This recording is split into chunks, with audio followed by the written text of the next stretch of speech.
Chinese mainland intelligence agency could set up bases in Hong Kong, raising fears of direct law enforcement in what U.S. Secretary of State Mike Pompeo has called a death knell for the city's autonomy. Communist Party rulers unveiled more details about their proposed national security laws for the semi-autonomous city on Friday.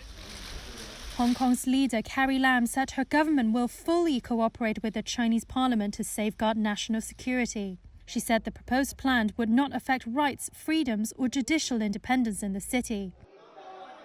But pro-democracy activists and politicians in the former British colony don't agree. They have for years opposed such legislation, arguing it could erode its autonomy, guaranteed under the One Country, Two Systems agreement set out when Hong Kong was returned to China in 1997. This is pro-democracy lawmaker Dennis Kwok. There will be a commission or an organization in Hong Kong that is above the law, then that will be the end of Hong Kong.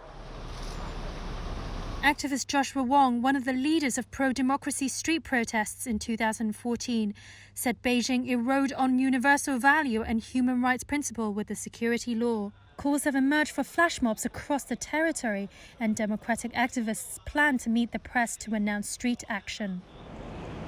Beijing's proposal, that critics see as a turning point for China's most freewheeling city, has sent shockwaves across business and diplomatic communities, fearing that the security laws could potentially hurt the city's status as a financial hub.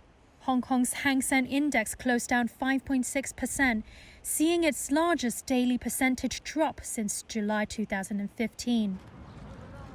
The proposal could also heighten tensions between Beijing and Washington. U.S. Secretary of State Mike Pompeo said the United States stood with the people of Hong Kong and warned that the changes could have an impact on the favorable U.S. treatment of the territory. U.S. President Donald Trump said Washington would react very strongly if Beijing went ahead with its plans.